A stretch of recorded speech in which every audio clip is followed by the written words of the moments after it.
Faithletic The Podcast, live and in color on a Wednesday night, 8 o'clock. I'm Coach and I'm with KC. And we are Faithletic The Podcast. And believe it or not, we actually are live. We made it. It was a miracle. But we got there. It's not a miracle. Well, when you see the camera split here in a second, you'll probably not say it's a miracle. Let's see. But let's see. We're getting there. I've got some technical issues I'm running into. Right. Here and there. Oh, but here we are. Yeah. Look at us go. But we are, my overlays did not turn out the way I wanted them to. And so, I'll show you. So here's me. So this is supposed to be... I wanted this to be the split screen. It's coming up on my end. I already see it. That was going to be our split screen. And I can't get the other one to load when it comes on. It's about a 15-second delay. So those that know what we're talking about, you probably don't see it just yet. But yeah, you probably do now. But you can see our faces, though. That's really all that matters, right? Yeah. See, that's what I want to be our split screen. Okay. And then, but right now it's a solo screen, and then of course yours is, and you can't see yours. Let's see. What do I look like? But oh yeah, because we're watching on YouTube. Yeah, right we're there. Delayed. We go. Okay, yeah, we're on a delay. She's hanging out with her Uncle Kyle. Gracie's is our studio guest today, and our mascot. Our mascot. Yeah. And really my buddy. She's my buddy. Yeah, there you are. Yeah, there we go. So the cameras are not very clear right now, so I'm still working on that. But, and everything's spelled right, so. That's good. Yeah. And I'm right on the 50-yard line, which is right where I belong. Best seat. You have the best seat in the house. I think so. I think I do. So, anyway, we're getting there. I'm still playing around with, if you watched our opening, we have an official countdown clock now. Which I need to reset to go to 0 because there for a second it tried to reset itself, which isn't necessarily a bad thing if you don't get started on time, but you have a delay. There's a delay. Yeah, that's true. Well, there's a delay on our end. Sure. A delay on their end.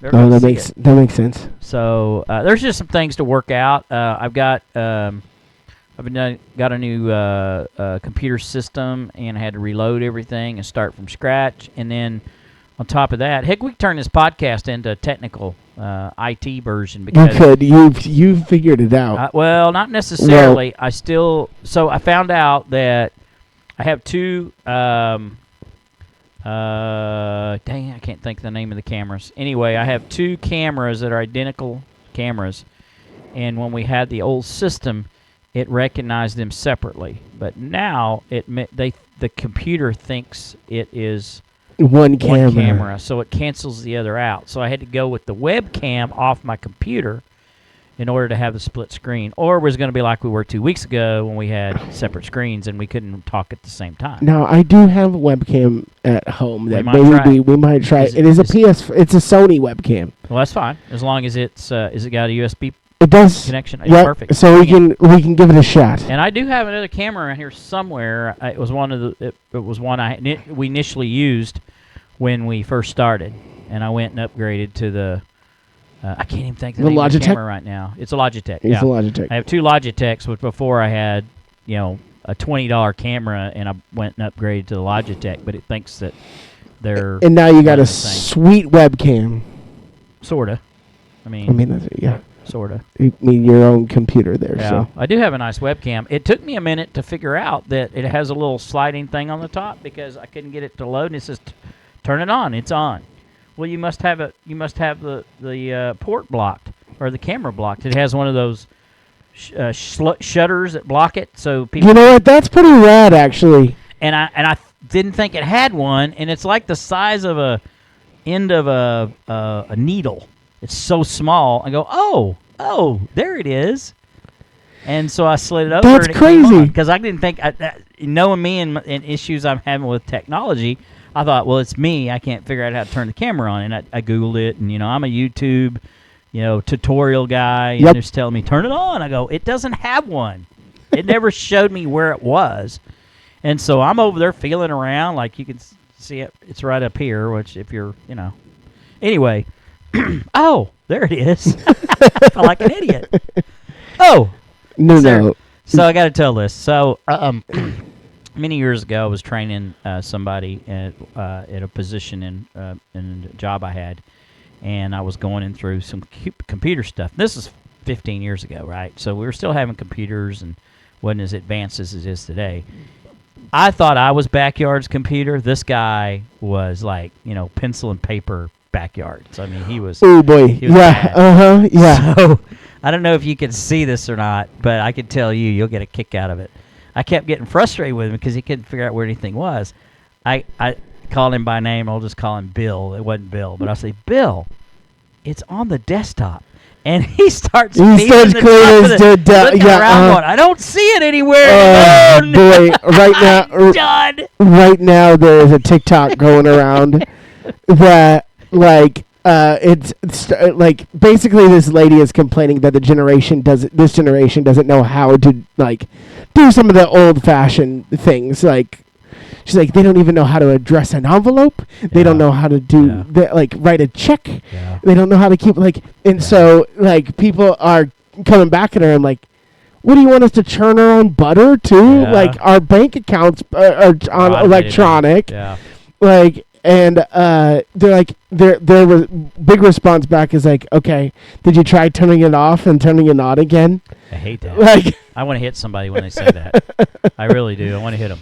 Yeah, or there was somebody that was, or do you remember your password's another one too? No. That people cannot remember their own password. I don't remember mine. I know somebody very well that has about 7 or 8 different Facebook pages. Is an older person. Start a new one. That they just start a new Facebook page every time they get logged out. Because they can't figure out what their password is. People like that. My goodness. You go search their name and you see like 6 different. There's 6 different people like that. Which one is it? Because you can't remember your password, and then you can't remember your password again in your email to recover the password. Like, bro. So don't tell me about do I know how to address an envelope? Yes, I do. I know that problem a little, but I've learned. I have I don't want to call it secret way of restoring passwords. Because I know you can get these apps that'll store your passwords for you. Yep. Something similar to that is what I use that helps me recall passwords. How do I figure out that So anyway, but I do get myself locked out from time to time, and then my employees get themselves locked out a lot. Like, I can't get logged in. Well, that's because you forgot your password, and it'll lock you out after 2 failed attempts. Not one, not like a dozen. 2, and you're out. Oh, Didn't I just reset that? Well, you know what? It's going to start being a $25 charge every time I got to dial in and get your password. But then I think, well, I don't want it done to me because, I mean, I don't know if you have this or not, but we have an app now where you can look at payroll. Oh, payroll. Is it Paycom, something like that? It's similar, but it's somebody else. And every time I log into it, and I keep the password. Yeah, right. And I update it. It won't let me in. Wrong password, wrong sign in. Like, what? How? What? I know it works, but I guess after a certain amount of time, if you don't use it it just doesn't. You out. Yeah. Because I don't get in there very often. And then I have one on my employees. I have a separate through the same company, but a different access, and it's got a different password. So it's Password City. That'd be a whole show. We could talk about all the times we've been locked out of passwords. I don't know about that, but I bet you have. No, I don't know. I don't know what you're talking about. Kyle, I have really? my memory and my attention to detail is like on lock. Huh? I said my memory and my attention to detail is like perfect. I don't know what you're talking about. Yeah, it is. Yeah. Am I talking to Kyle Cook here? Oh, look, a bird. Yeah. You got a worse attention span than I do. So bad. It's so bad. Squirrel. It's so bad. Yeah. You're like Gracie when a cat comes coming across the yard. So I do really like birds, though. Yeah. So is my wife. She's a bird. That's one of my favorite things about being on the golf course. Something flying, across the wheat field, and I really want to know, start being able to that's that bird. Yeah. And I don't know if that comes with older age, but it also kind of runs in my family a little bit. Grandpa loved had bird feeders, and my parents have bird feeders. And actually, my dad said last week, he said, "I think I spent your inheritance on bird feeder, just so you know." So, well, do you have issues? No, we're good. Okay. I think I thought we were good earlier, right before we went to live telecast, and then my screen locked up, so I had to go reboot everything. But no, we're good right now. See if it lasts. Have you seen any good summer movies lately? Well, what's the last one that we all saw? The one that we saw was it Furious 10? Yeah, it was Fast 10. The last one we saw. I saw Spider-Man. The Spider-Man was really it was really good. Yeah, whatever. You just don't like animation. Come on. I don't. Why not? You too cool. You too good for it? Yeah. Musicals and animation. Animation. Animation. You don't like see, those are two things that. You know what I hate even worse? Getting duped into a musical that I didn't know was a musical. What was that one? Which one did you? La La Land or blah blah. Oh yeah, I sure. It was a musical. Or Greatest Show on Earth. I did not know that was a musical. I love that show. I Hugh love Jackman that movie. Singing. Yes. Like, there's no way that's a musical, and all of a sudden he starts. No. What? Hugh Jackman is Broadway, man. There is one musical I will tolerate. So good. Oklahoma? Well, no. Mm-mm. Maybe more than that because of Elvis Presley. Sound of Music? No. Although Sound of Music's okay. Wizard of Oz. Yeah, because that one's just fantastic. 1939 classic. And then some Elvis movies that Viva Las Vegas, that's a... I have always, in a different world, in a different life, I would, if I go back to high school, I would have tried my acting chops. I would have tried to do like musical theater or something like that. You're musically inclined though. I am. And you can sing. I am. I would have tried acting. That's one thing that I would have, just because I played 1 year of football. I was a wannabe athlete. Like I was just a wannabe. If I were to recalibrate, I would have done like band or something like that. Who was your football hero? My football hero? Yeah. Priest Holmes back in the day. Yeah. Chiefs fan. Yeah, Chiefs fan. So is that your Roger Staubach on my end? No, but honestly, it's Patrick Mahomes. Yeah, but I'm talking about as a kid. Like as a kid, Trent Green. I loved Trent Green because he was the quarterback of the Chiefs. You know what? Every time I think of Trent you Green. think of Dick Vermeil crying. Yeah, 100%. We're gonna go with Gerber. I had a Dick Vermeil autograph on my wall for many years. Did he put his tears on it? He might have. There will be crying, as Kurt Warner said when they delivered the news he was in the Hall of Fame. I guarantee you this: there will be crying. And there was. Yeah. He's just a nice old soul. Have you seen the Football Life with Kurt Warner?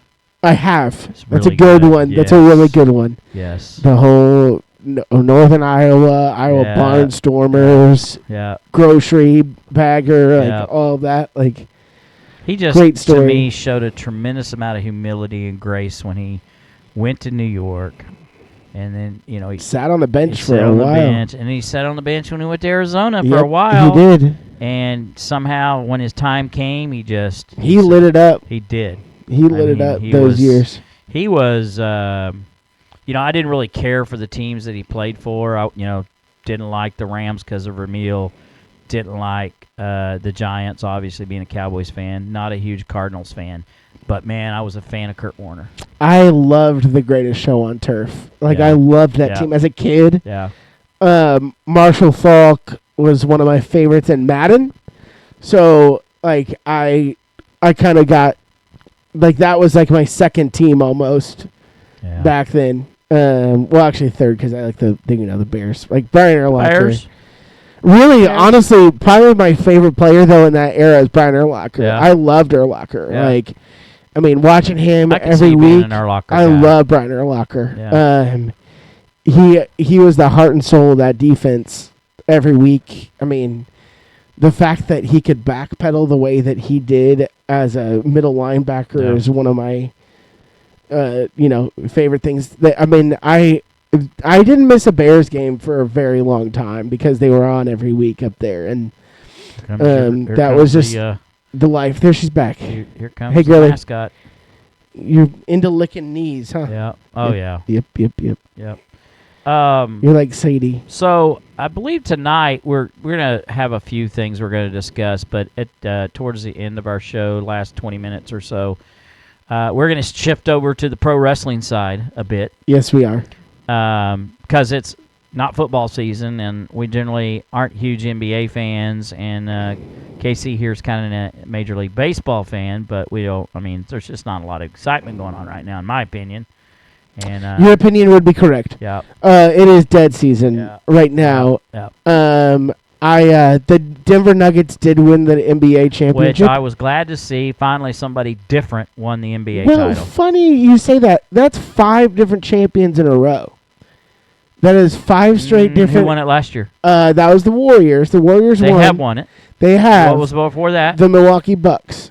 Okay, so there was a new one. Yeah. Except they, So it's gone. Okay. It's gone Raptors. What was before that? Raptors. Okay. Lakers. Okay. No, Lakers. Yeah. Raptors. Lakers. Yeah. Bucks. And then last year, like I said, was the Warriors. The Warriors, and then so 5 different teams in 5 years. See, I wouldn't count Warriors because they won it before, and I would count Lakers. Now I see what you're saying. But Raptors, Bucks, and Bucks have won it before, but it's been 50 years. Yeah. But this was the first time the Nuggets have won. Who's their 2-star players when they won it last? They have never won it before. Yes, they have. But back in the American Basketball Association? No. Who? The starting point guard was just went blank. Yeah, because this was the first time in NBA history that they've won. Gosh, go stupid, Dan! I can tell you who their starting center was. Correct. Why can't I? Oh, Oscar Robinson was their starting point guard. Okay. And their starting center was Lou Alcindor. Interesting. AKA Kareem Abdul-Jabbar. Yes. You didn't know that, Wait. Yes. But no, I did know that, but that was the Bucks. It was the Bucks. That's what I was saying. The Bucks. I was saying the Nuggets. Yeah. No, not the Nuggets. Nuggets never won it. No, never. The Bucks definitely won with the Kareem and yep, that was a good team. That was Lou Alcindor then. Yes, yep, for sure. So, I was just glad. I mean, I work for people who are from Denver, so they was like, they're like just pretty pumped. They were pretty excited. My uncle's from Denver, and so we were chatting about it. But I love Jokic. Like I have been a Jokic defender amongst my friends. Lately, like the NBA has been my second favorite league to watch. I've really kind of narrowed it down to NFL and NBA, and college football is really kind of my thing because I really like what the Thunder are doing right now, and so I've been really paying attention to NBA. But Jokic was back-to-back MVPs last year or the year before and last year, not this season. And people are like, he should have won this year. Like a lot of people thought that. I agreed. Joel Embiid of the 76ers. But anyway, people were saying, well, he's just a stat patter. He's got no he's not going to win a championship, and Jokic proved him wrong, and it was hilarious. I don't know if you're able to watch any Sports Center or anything like that. Not really. But he's from Serbia, and so he wins, and they asked him, so are you excited about the parade on Thursday? And he said, there's a parade on Thursday? No, I want to go home. He just wanted to go home. He's got horses and stuff like that. And so he's like, no, I have to go home. And so he's going to the parade. They convince him, but he's like, I go home Friday. Okay. Immediately. Yeah, go on. So people have people are joking, he's just doing it for a paycheck, and it's almost like a side hustle for him, basically. So talking to NBA, have you seen the new, it's a banking commercial. I can't even think of the name of it. It has Kevin Hart, yes, Stephon Curry, and Allen Iverson. Yes. We're talking about cashback. Yeah, cashback. They're We're talking about cashback. cashback. Cashback. Yep. Uh-huh. It's not a game, y'all. Yeah. It's cashback. And then out of nowhere comes Allen Iverson. We're not talking about practice. Yes. We're talking about practice. That's so fun. That's That's good. one of the funniest press Oh, conferences. it's good. Not the game that I die for. It's Give my blood, sweat, and tears for. which It's I hated him practice. for that. I thought it was disrespectful to his coach. Sure, yes, but man, everybody wanted to be like Allen Iverson and we're not Kobe talking about Bryant a back game, in my y'all. day. We're talking about We're talking about practice. practice. How do you think you got where you were today without, Yep. He was that guy though Yeah. for my generation. It's like Yeah. we love AI. I love Yeah. Kobe. Kobe Yeah. is one of my Yeah, was but one of my Kobe would never do heroes. that, though. What's that? Kobe would have never done that. Nah. No. But anyway. uh, So but yeah, and then the Vegas Golden Knights won Did they? the Stanley Cup their last first night. ever? They won 9-3 last night, which is absurd for Which a hockey game was score. it? That was game. They won. They I know, but which game was? How many games to go? it was game five. And who are they playing? They were playing the Florida Panthers. Okay. That just doesn't even sound like hockey teams. Vegas and Florida. No. Canada, get your stuff together. Yeah. Like, Or- what are you doing? Yeah, like the Flyers. They or have not won since I think 1993.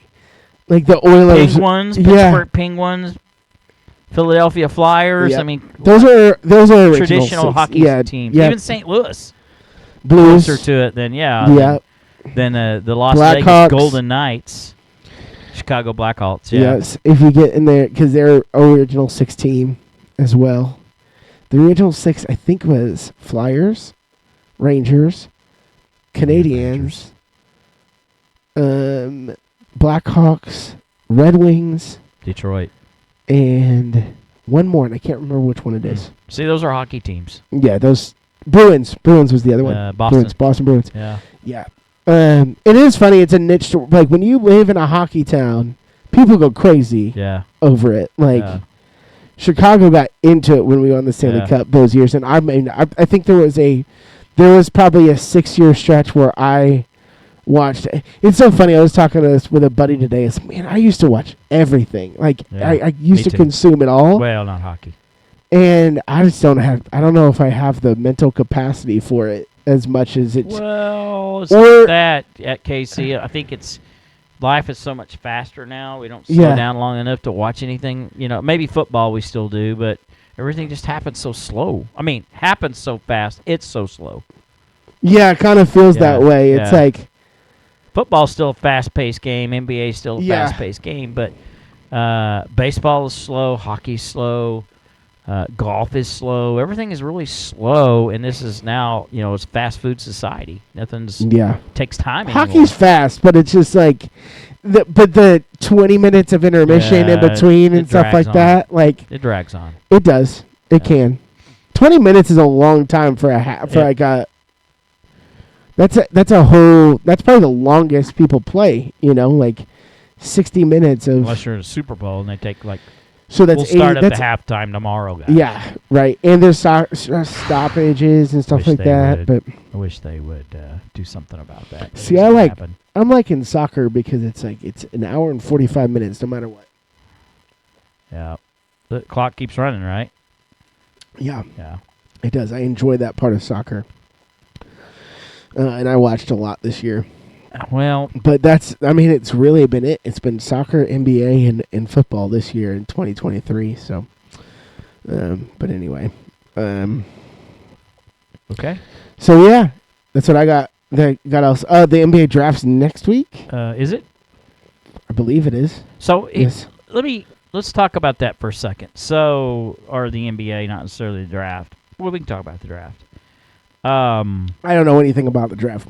I don't. I'll follow, see. I don't follow the draft. I know Wembanyama is going We're talking about first. the draft, guys. Yep. I know what, I have, our basketball coach is one of my best friends, and so he tells me everything I need to know well, about NBA, or as far as, that stuff. But so here's my dilemma, and What's your dilemma? we're gonna shift over to the Oklahoma City Thunder. I don't believe, and I could be wrong. Okay, so here goes my pessimistic side. Imagine that. yeah. I don't care who they draft. I don't care who they get.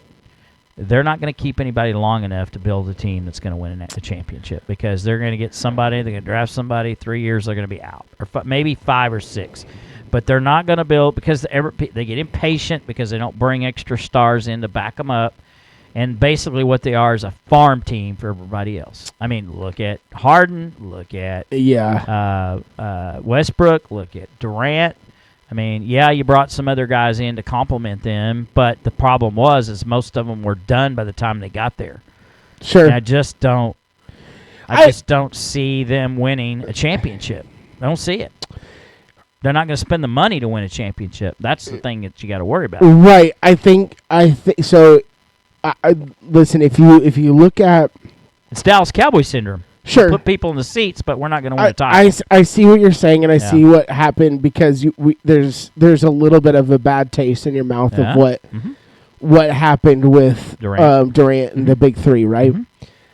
I have full faith in Presti though, because I think what he's doing is doing the right thing. We have the most assets out of any team in the NBA. Is like, people look at us and all that. We have basically a top 3 rookie of the year guy last year. If he plays. That was drafted 14th. Oh, who are you talking about? I'm talking about J-Dub. Jalen Williams. Yeah. So he drafted so well, and then you get on top of that a pseudo number 1 pick in the draft this year, that they made the playoffs ahead of schedule when they were supposed to. Like, this is supposed to be a 5-year process. Yeah. We're on year 3. Yeah. So, like, they're ahead of schedule. I get what you're saying, because the NBA is like they turn people over. I understand that. It's win now mentality. Yes. You can't build. What Oklahoma City does have is culture. Yeah. Within the franchise. I think it's very well. I don't disagree with you. Yeah. It doesn't keep people.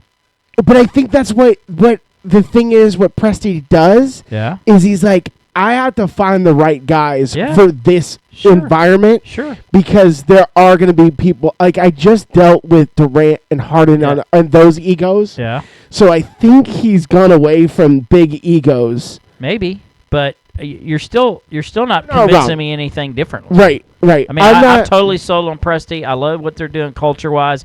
I just don't think he can keep them. Yeah, I think the proof is in the pudding. If you can keep them, if you can say, hey, guys, stick with us and win a title. But the problem is, you're going to get some of their buddies start getting in their ear, like, you need to get out of Oklahoma City. You can't do your brand. You can't, Yeah, and I think the roadmap to that is Russell Westbrook, is that he stayed the longest. He stayed for near 10 years. Yeah.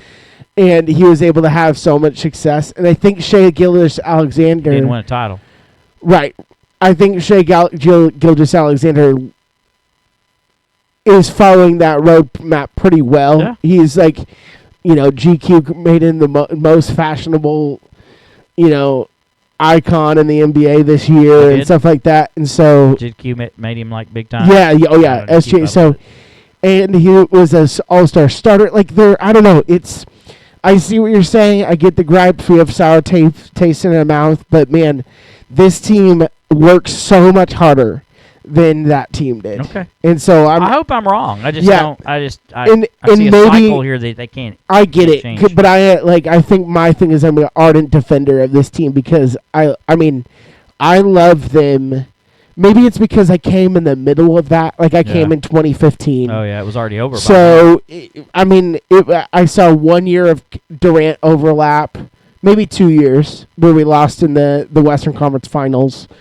That's the year he bailed. Yeah, and then the year after that he bailed and then left. So, like, it was enough for me to feel heartbroken. Yeah. After that, but now, like, I think that just since I've been here near a decade, and I don't know, I think I've fallen in love with this squad more than I like that squad, because, like, I'm putting my roots down in this city and this team. Why do you think that the Oklahoma City fan base was so disappointed? And it's really soft. Disappointed is a very soft word. At Kevin? Yeah. Because I think it was what he was said that he wasn't going to leave. What he appeared. He appeared that he was sold on Oklahoma Yeah, City. that he was not going to leave. I'm not going to leave. And then all of a sudden he leaves and goes into the team that beat them. It was the easy. Bad luck. Yeah, but it was the easy road. It was, if I can't win it here, like if he would have won in Phoenix this year, I'd have given 100%. Tim, if he would have won in Brooklyn, if he would have won a championship away from those Warrior teams, it means nothing to me. Yeah. Well, yeah, it was because you took the easy way. They're going to win it anyway. Yeah. I mean, did he make them better? Yes, but it would have won it anyway. And that's why I have so much more respect for Steph Curry. Yeah. Is because Steph Curry won one last year without those guys. Yeah. He did it on his own, and Clay was there, but they were not the Splash Brothers of old. And Steph just owned it, and I loved that team. I would have liked to not experience the Warriors team with me just hating them because Steph is such a fun player to watch. And like LeBron Heat too. I hated LeBron Heat because we were like pretty good rivals with the Bulls too. And so I missed out on some really good eras because I was like so bitter that they were beating my teams. But anyway, but yeah, I'm interested to see what happens next week. I think the Thunder will. I put all my faith in Sam Presti, and I think he is. I think he's trying to do what he did with his last team. I think he is waiting for that moment to he basically has said we need the team to announce their arrival. That's like the postseason, and then he starts making free agency moves. And so he'll be able to sign these guys and all of that and that he's got, and we'll be good. But anyway, that's long Thunder talk. So I have a hypothetical for you. Yeah. In your opinion, can a general manager cross over into a different sport? Nah, I don't think so. Why? Jerry Jones to hire him as a general manager. Yeah, sure, right. There you go. That would be nice. Do you think that could be successful? No. Why? But you know what? But maybe it's systems. Maybe it's all of that. It just because people all the time jump brands when it comes to corporate enterprises. He needs to be more like Stan Kroenke, who has won 4 championships in the last 2.5 years. He won one. He was the L.A. Rams owner. He's the Nuggets owner. He's the Arsenal owner, who got second. But he's not the GM of those teams. No. So hand it over. He hires over. That's the long short of that. Thinking, if I was Jerry, I'd I think I'm gonna hire Sam Presti. Yep. We'll give him a package he can't refuse. Yep. Brett Veach is the guy though in the NFL, the Chiefs general manager. He's just a stud. Yeah. Which, by the way, speaking of football, Stephon Diggs tried to throw the media for a loop yesterday and didn't show up to a mandatory mini camp, and so that's all people were talking about yesterday. That him and Josh Allen are having issues and all of that. Is Hamlin going to try to make a comeback? I think so. Yeah, kind of looks like it, doesn't it? It sure does. So yeah, that'd be pretty rad. But yeah, it would be. What a cool story that would be. Yeah, it would be. Yeah, I think he got medically cleared. It was. Oh, then he'll make it back. I just think it was one of those. I mean, such a freak thing. It was. It just happened to. Look, I'm not saying it would never happen again, but I think the chances of that happening to anybody, not only him, anybody, again, would be very unlikely based on what I've read.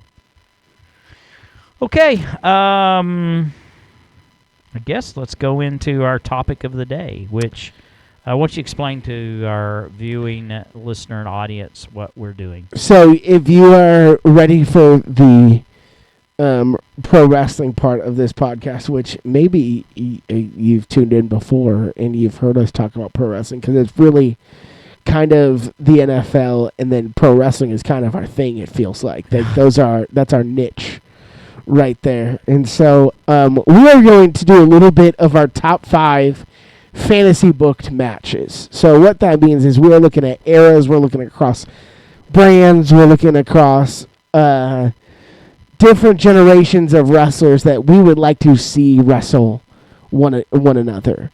Or like maybe, because I've had a couple things where like the wrestlers wrestled, but they weren't in their prime. So like prime wrestling. We want their prime against whatever that, like, we need to be specific. Or like if we were talking, Luthaz from the 50s or 40s really versus Antonio Inoki of the 70s. I mean, and look, Luthaz wrestled in the 70s, so you're going to take the Luthaz of the 70s, or are you taking Luthaz of the 40s? Right. So basically, we need to be very specific on what era that we're pinpointing, and what top five rival matchups each. You good with that? Yeah, I'm cool with that. Maybe why? Yep. Okay. So, do you want to go first? Or your top five? Or I'm not going to put mine in any order. I'm not. By either. the way, I won't. So, because some of this is off the dome, because I've been thinking about it, but I don't. Yeah, I don't really. And I go further back than you do. Yeah, you do. Mm-hmm. And obviously, one of the Funk brothers is going to be in something. So, sure. Okay, I'll go first. Okay. 1970s, early 1970s, Dory Funk Jr. Okay. Against 1990s Bret Hart.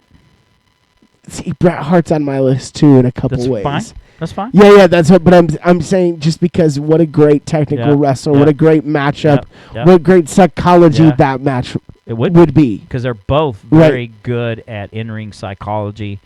Bret was a fairly good guy on the mic, but Dory was not really. He was the professional, dressed in the suit, even if he was playing the subtle heel, he always was respectful for his opponents in an interview. I mean, it was very, I know I'm going to give it my best. I'm going to, I've got a battle here. Now, sometimes they got heated, but I can remember when he had these feuds in Amarillo, even when he had these Texas Death Match with Cyclone Negro, who was the marquee heel for the Amarillo area.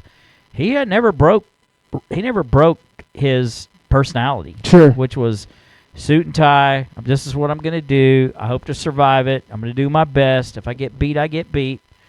But you're going to have to leave me dead before I walk out of the ring without the title. And just, warning you ahead of time, it ain't going to be a pushover.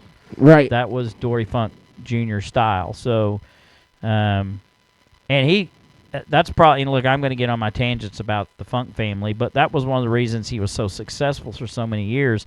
When he was voted the world champion by a committee of 12 promoters, not one guy sitting behind a microphone or sitting behind a TV screen. He said, okay, they said, who's your guy? And the reason he was the guy is because he was able to go into their territories and make their top guy look like they could beat him. And he did it for 5 years. Man, that's, incredible. So I think Bret Hart could have done the same thing if he would have been in the territorial days. And he started in the territorial days, sort of. He wrestled in Amarillo, but when he was a kid, Bret Hart did. That's crazy. I did not. I didn't even know that. Yeah, there's a lot of guys that wrestled when they were kids. Greg Valentine wrestled guys. John Fargo, part of the Fargo brothers, in early '70s in Amarillo. I mean, that's what I'm saying. When it makes me so angry when they talk about how these territories built wrestlers when there was no territory ever to build more talent. Than the Amarillo territory. Yeah, sure. I don't care what, you can't tell me. I've been around, I know, I've seen it. Yeah. Florida would come close. The only problem there is Florida was built from Amarillo's base, from their footprint. Sure. The whole thing was built from their footprint. So they're the Beatles of pro wrestling to you, or maybe the Rolling Stones? Yeah, or something like that. Something like that. Okay, you're mad. So mine is different. Yeah. I don't think we ever got the match that we wanted to, but the biggest fantasy book of my days were 1998, in the height of the Monday Night Wars, is I don't think we ever saw a good Stone Cold versus Goldberg match. Now, I know that's silly. Like, that's not the greatest match, but I don't think Well, that'd been good. that, like, during the middle of their primes, I would have loved to seen that because they were at the height of their popularity. Agreed. And we never saw them wrestle because Stone Cold was hurt, Goldberg was hurt. It felt like the timeline so would never you lined do up. Steve Austin the heel or Steve Austin the face? Probably the face. So you got face against face? You kind of do Goldberg. Subtle? Yeah, like... Subtle heel? Yeah, subtle heel, that kind of thing. Like, who's next? Because he never really was a face. No, he wasn't. He was just Goldberg. Yeah, It's like Roman Reigns was for a long Yeah. time of, like, he's just Roman Reigns. Like, he's not face, he's not heel. Well, neither was Austin. Austin was kind of... I mean, he started out as a heel. I mean, it's what he knew how to do. And when he turned and got so popular, he was kind of that borderline... He was a heel when he got... Wasn't he? When he had that feud with The Rock, wasn't he a heel? Yeah, Before he got against the McMahon thing. Yes. He was a heel before that. So the whole Stone Cold said so was a heel. Right. Exactly. Yeah, he was, but like he was just one of those. Nobody ever like booed Stone Cold. Like I think, but a couple like. Yeah. There was an era where I think he joined Vince McMahon for like a second, and that was like, and then he turned on him shortly after. Mm-hmm. But, that was that's kind of my first fantasy booking that I like to see. Okay, go ahead and go again.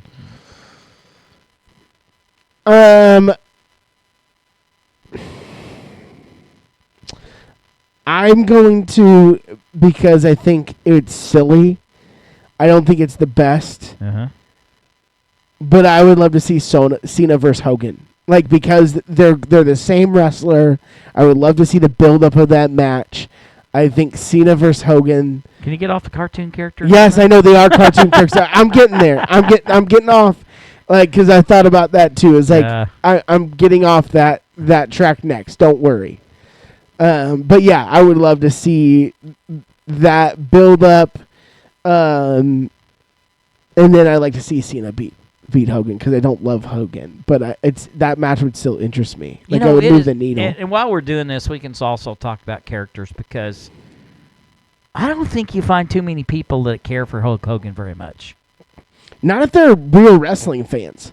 I'm not talking about fans. Yeah, I'm talking about his peers. Sure, yeah. People say he's hard to work with. He was a prima donna. Well, so I don't know how much you listen to some of these podcasts. Yeah. Conrad Thompson, even Eric Bischoff, Ric Flair. That whole masquerade they had at 97 Starrcade where they put Sting in the rafters for 18 months and then they botched the finish was Hogan. Yeah, he got influenced Nick Patrick to not do the fast count, and it threw everything off because he said I didn't like it. Don't work for me, brother. That's basically what they figured out. I mean, there's a lot of speculation, but it made absolutely zero sense. And for those that don't know it, they put Sting and Hogan in this 18-month buildup, and then the plan was for to be a fast count. And have Bret Hart come in and knock the referee because he was crooked and have Sting win it. Well, Patrick, they blamed it on Sting. He didn't kick out. Well, Sting didn't kick out because it was a regular – he was suspecting a fast count. He was supposed to stay down. Yeah. So – and Hogan told Nick Patrick, the referee, we're going to go the regular count. Just go with it. Huh.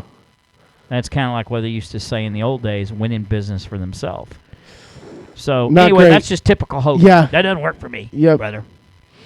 So, anyway, I just don't know if there's fans. Yeah, I think, kids that grew up with Hogan, Yeah, that one is for sure, like, it's probably on the Mount Rushmore of characters in WWE and talkers and stuff like that. In the match itself, I don't know. Cena gets a lot of hate because he was the only one and won 16 titles and all of that because there was such a lack of talent in the WWE at that time. Yeah. But if you look at what Cena did for so long, he carried the WWE for so long through being on the microphone, through being different, and I don't know. I have a lot of respect. He's like I've gone back and watched some of his promos. There's not a better promo in. Oh, he's a good talker. Yeah, he's a good mic guy. They're not a good and maybe that's part of the problem here. Is like I would just like to see that part. Maybe the setup. Yeah, the setup, the build up. Mm-hmm. Okay. There'd be a lot of leg drops and whatever. Yeah, there would be. Yeah. Well, wouldn't be very many because Hogan's was always no one could kick out of it. Dumb. So you've got Goldberg against Stone Cold. Stone Cold. You have Cena against Hogan. And I promise that's the last of the cartoon characters. Well, I don't consider him a cartoon, but he comes kind of from that era. I'm going to Shawn Michaels. Love Shawn Michaels. Yes, he's been on my mind all day too. I didn't know where to put him. One of the best performers. I mean, just against Magnum TA. Okay. You'd like to see that, huh? I would like to have seen that. Okay. That would have been cool. Yeah, if you get a chance to go watch, he would. So the reason Ric Flair was a world champion for so long is because everybody kept dying or kept getting hurt. Sure. So it was going to be David Von Erich, and he died. And then Kerry was going to take that torch, but he couldn't keep his nose clean, so they took it back away from him about the time he did no-showed some world title matches. Sure. And he wasn't keeping his agreements. Magnum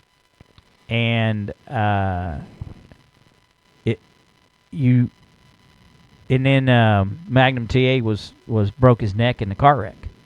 They had already decided he was going to win the title, which was going to be Starrcade that following year. They're going to set it all up, and he broke his neck in that car wreck, and they let Ronnie Garvin take it because Flair had to have time off. I mean, he'd been wrestling so much, he needed time off. But I think TA, he was really very talented. He had the look, he had this power, he was fast. His 86, I think, they had a 7-match series, best of 7 with Nikita Koloff, and for the U.S. title. And those matches were classic. Crazy. Every one of them were classic. And they did the typical Nikita wins 3 in a row, and then Magnum comes back and wins 3 in a row, and then Nikita wins it to win the series and win the belt. But it was just Magnum TA was, you probably didn't see him hardly at all, but if you ever get a chance, it was definitely, and he was, unfortunately, the bad side of him is he was, 100% built by Dusty Rhodes for the most part. Sure. I mean, he was Dusty product. So, anyway. Interesting. That's my number 2. And not in any particular order. Did you have another one? I got another one. Okay. So, you kind of gave, when you mentioned the examples. Yeah. I thought if you don't take it, I'm going to. Yeah, and this is kind of a joint one too, then, because that was my first thought. Yeah. It was like, man, it'd be awesome to see. Yeah, 19, and I'm going to say it would probably be a better matchup of 70s Terry Funk because he was so versatile, and it would throw Mox off. Sure. But he was just as brutal as Moxley is. Sure. So Terry Funk against John Moxley. But 70s Terry Funk, not 80s hardcore, 90s hardcore Terry Funk. Give me 70s. Well, late 70s. Mid 70s, whatever. The problem with that was by the time that Terry was hardcore, he was almost 50. Right, yeah. Even though he originated some of the hardcore matches in Amarillo back in the early 70s before he was the world champion. But, 70s, mid-70s Terry Funk against present-day John Moxley. One of my favorite matches that I've watched in the past couple of years of going back and watching matches was Funk vs. Foley. There was was it in Japan? Yes. Yeah. Loved that match. Yeah. Like, it was They were everywhere. Yeah. Like, it might have been even here, but it might have been like a new like Was it one of the ECWs? it might have been ECW. It was ECW. Yeah. Like, watching that was crazy. Yeah. Like, watching, but again, you had, like, he was older at that point he was in his in 50s. his careers. Yeah. Which is crazy to think that what he was doing is at Hardcore Terry Funk. When he did, there's a lot of wrestlers been around, or not wrestlers, fans have been around since the 80s, 90s. Say the feud against Ric Flair in 89 was one of the greatest things they ever saw. They didn't see the real Terry Funk then. Sure. I was like, oh my gosh, that was even a flicker or what. And he was good then. I mean, when people say that's one of the best matches they ever saw, because they had back then they wrestled the same match in 80 cities, but there were 4 or 5 broadcasted matches. They did all house shows. Because you go back and look at the history of the MDWA title defenses, he must have defended against Terry every night for 6 weeks. Yeah, but they had the Great American Bash in '89. That was the one that Terry had tried to break Ric Flair's neck after the Steamboat match, pile drived him through the table. They had the match, and then they had a tag team match in Baltimore, where Terry Funk teamed with the Great Muta, and Sting and Flair teamed up. Wow, yeah. And then they had the I Quit match, which was the last one of the series. So there were 3 of them that they rated as some of the top 3 best matches of the late 80s. But Terry just, everybody thinks of Terry when he's in his in the 90s, and he was almost 50 then. He was 45 when he had the battle with Flair. Sure. So that was 89. So think of all through the 90s, he was in his 50s. 50s into his 60s. That's crazy. Yeah. He's gonna have his 78th birthday coming up. Man, next week. That's crazy. Anyway, so your turn. So mine would be Bryan Danielson versus Bret Hart. Oh, so you had Bret Hart in. So Bret Hart was in there because I think that is the best technical wrestler of my time. Yeah, it's Bryan Danielson, Daniel Bryan, whatever you want to call him. Like, he is so good psychology wise. All of that, like, that technical wrestling match would be insane. It would be awesome. I'd love to see it. You know how I like technical wrestling. So yes, that would be. I think the psychology of the match would be off the hook. Okay, I would love it. Honorable mention, not one that I would be on my list necessarily, but another cartoony one is Sting versus Undertaker, because they were doing their thing. Yes, I don't even know if I call that cartoony. Right, because I think Taker is a decent wrestler. Like, I never thought he was a bad. No. But they had. I thought their gimmicks. Their gimmicks worked. They worked. So yeah, Taker versus Sting would have been awesome, and they never really matched up against one another. And they wrestled each other back in before Mark Calloway was the Undertaker. Yeah, back in WCW, but they never met. So like that, like height, like 1990s Undertaker or 1980s Undertaker, honestly, against like that 80s Surfer Sting would be cool, or like not Sting, but Scarecrow Sting, like all of that would be. Any iteration of them would be cool to see. I would like to have seen the 98, 97 Sting against probably around the same era. Yeah, with Taker. Yeah, probably pretty close to the same time frame. Yeah. No, I'm glad that I thought that was crazy for a second, but I was like, no, I think that's a good one. Yeah. I would have put that in my list. Yeah. You got another one? My other one was just Dusty versus Cody. Like, I'd love to see that match, but just to see how that would go. Well, I can tell you right now, Dusty's gonna win. Dusty's gonna win. Yeah, gonna beat his son. He ain't putting anybody over. It ain't no hard time down here yet. So he ain't putting nobody over, especially his kid. What's another one? Shawn Michaels popped up my head against like 100 different people, like CM Punk.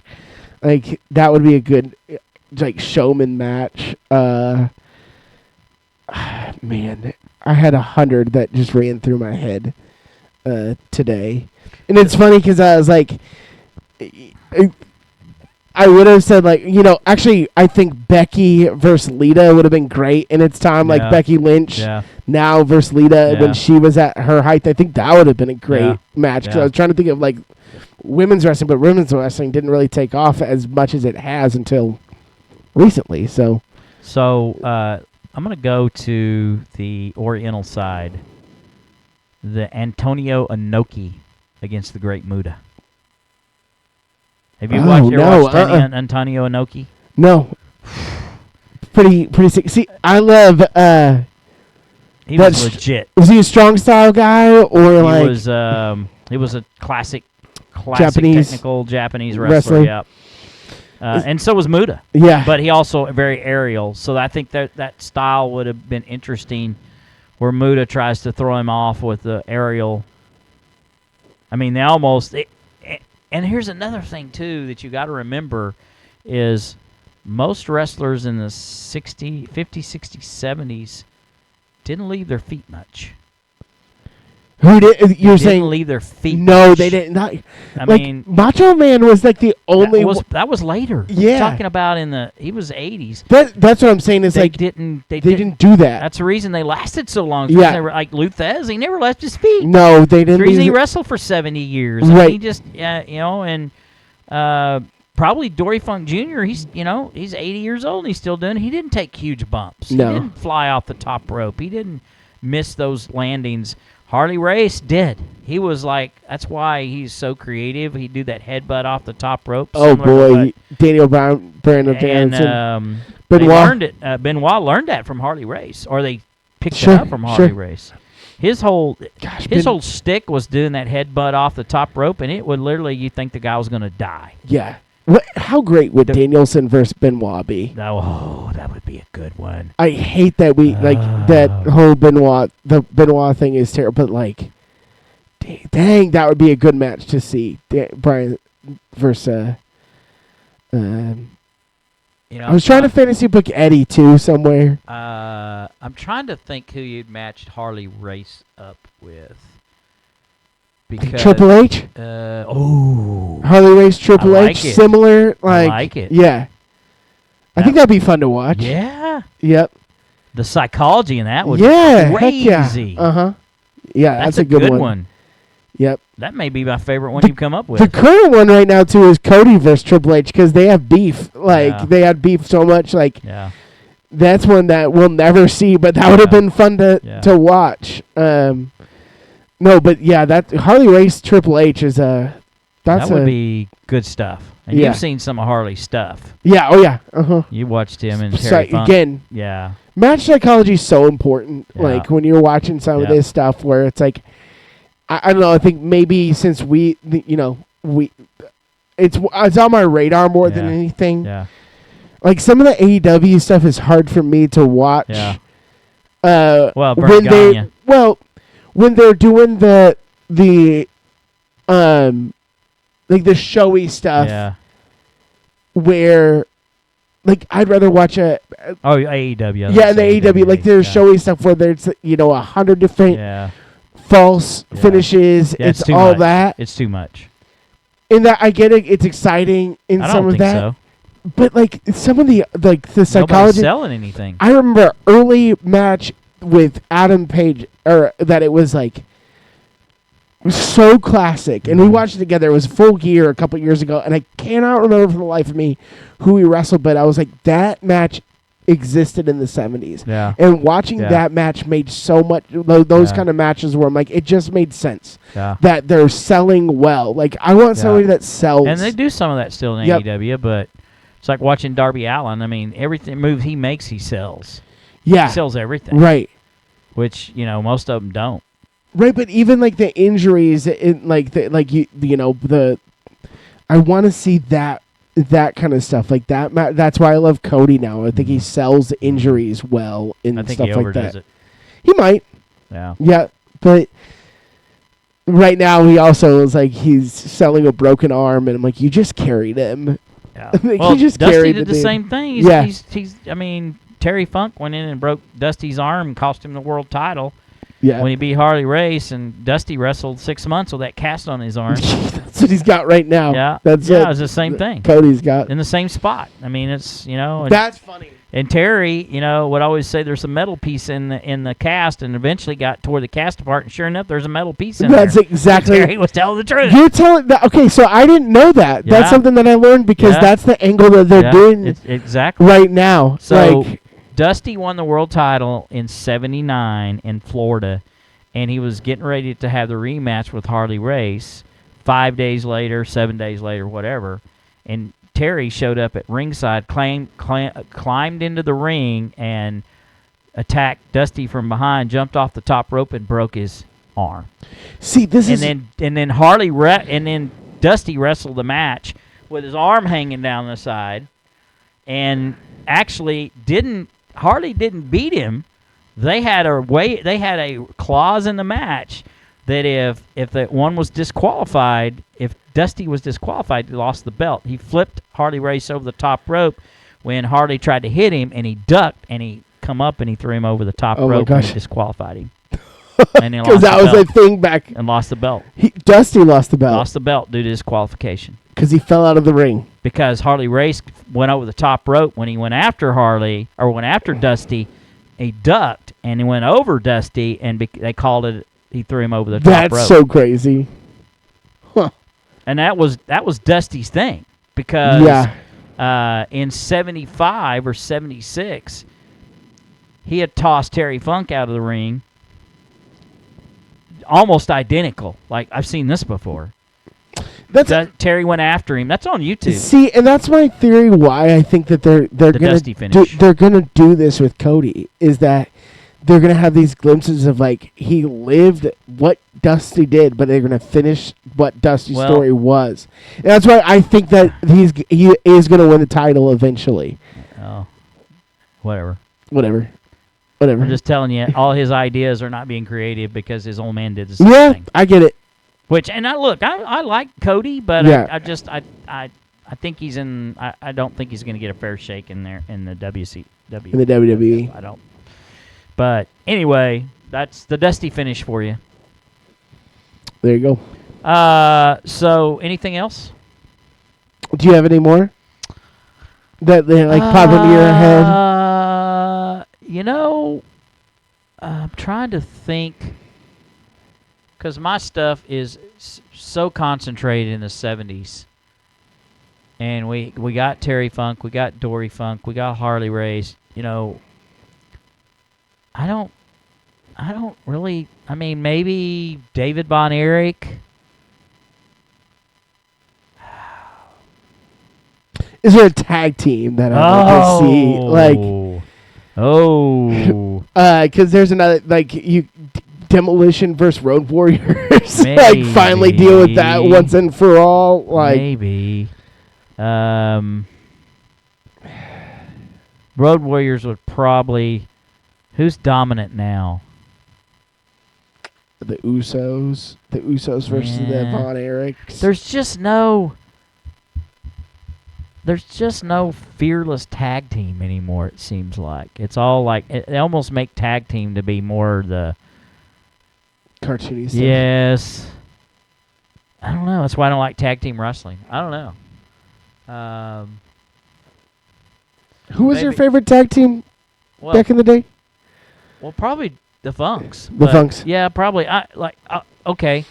David and Kerry Von Erich against Dory and Terry Funk in their prime. And they weren't that far apart. I mean, the Von Erichs were in their prime in the early 80s. The Funks were in the mid-70s, so they're not that far apart. But they never really wrestled legit. I mean, that one might be one of them. I don't know. Trying to think. I can't put Luthez in anything because Luthez controlled everything. There wasn't even. I mean, he was like Ric Flair. All his matches looked the same. Maybe Flair in his prime against MJF because they're very similar in styles. Okay. Flair, early 80s Flair against MJF now. Ooh, that might be fun. Like, the build-up would be sick, too. Yeah. That'll be a good one. I like that. Sorry, I was looking for a devotional, too, so it's like, I was trying to multitask. And you know how good I am at that. Yeah, well, sometimes you're pretty good at it. Decent. So, while you're doing that, did you find one? I found one. Okay. Just so you know, first time if you're listening to our show, Faithletic is our name. We're a combination of faith and athletics. And towards the end of our show, we generally like to share some good news, which is devotion that's gospel-based. And we want everybody to know that they are loved, they're never alone, and there is hope. And so one of the things that we've committed to is sharing a devotion at the end. And usually we kind of trade off on this. So today, KC is going to do our devotion. So without further ado, and before we do that, if you're listening to us for the first time, Faithletic on YouTube. All you got to do is punch in Faithletic, just like it sounds, Faithletic.